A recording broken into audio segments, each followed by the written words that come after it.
দেশের বাইরের খবর, ফের উত্তপ্ত দক্ষিণ এশিয়ার রাজনীতি। এবারে পাক আফগান সীমান্তে ব্যাপক সংঘর্ষে জড়ায় তালেবান ও পাকিস্তানি সেনাবাহিনী। এর আগে কাবুলে বিমান হামলায় পাকিস্তানের সম্পৃক্ততার অভিযোগ তোলে তালিবান প্রশাসন। এর জবাবে এই পাল্টা হামলা জানায় দেশটির প্রতিরক্ষা মন্ত্রণালয়। আরও তলানিতে পাক আফগান সম্পর্ক। এবারে সীমান্তে ব্যাপক সংঘর্ষে জড়ালো তালেবান ও পাকিস্তানি সেনাবাহিনী। স্থানীয় গণমাধ্যম জানায়, শনিবার মধ্যরাতে পাক সেনাদের ওপর আচমকা হামলা চালায় তালিবান সীমান্তরক্ষীরা। জবাবে ভারী অস্ত্র ব্যবহার করে পাল্টা হামলা চালায় পাকিস্তান বাহিনী। রেডিও পাকিস্তানের তথ্য মতে অন্তত 6টি স্থানে চলে গোলাগুলি। এখন পর্যন্ত হতাহতের নিশ্চিত খবর না মিললেও পাকিস্তানের সংবাদ মাধ্যম জিও নিউজের দাবি, রাতভর পাল্টা হামলা চালিয়ে আফগানিস্তানের ডুরান মেলা, তুর্কমানজাই, শহীদান, কুনার চাগাই সহ 19টি পোস্ট দখল করেছে পাক সেনারা।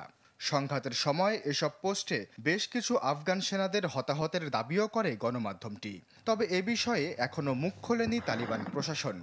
অন্যদিকে ভারতীয় গণমাধ্যমের দাবি, সংঘাতে প্রাণ গেছে বেশ কিছু পাক সেনার। RICL TMX, যুগের পর যুগ স্থাপনা থাকে মজবুত।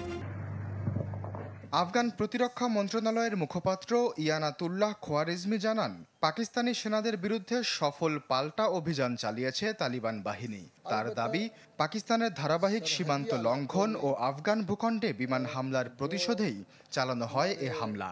এই বক্তব্যের জবাবে পাল্টা বিবৃতি দেন পাকিস্তানের স্বরাষ্ট্রমন্ত্রী মোহসিন নাকভি। হুঁশিয়ারি দেন, প্রতি ইটের বদলে পাথর ছোড়া হবে।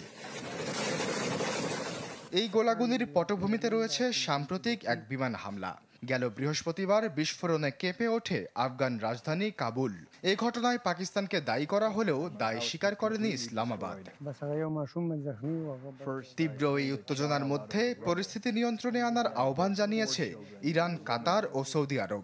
বিশ্লেষকরা বলছেন, সীমান্তের এই সংঘর্ষ যদি আরও বাড়ে তাহলে বড় ধরনের ঝুঁকিতে পড়বে দক্ষিণ ও মধ্য এশিয়ার ভূ রাজনৈতিক স্থিতিশীলতা। আশ্বাস চৌধুরী, চ্যানেল 24।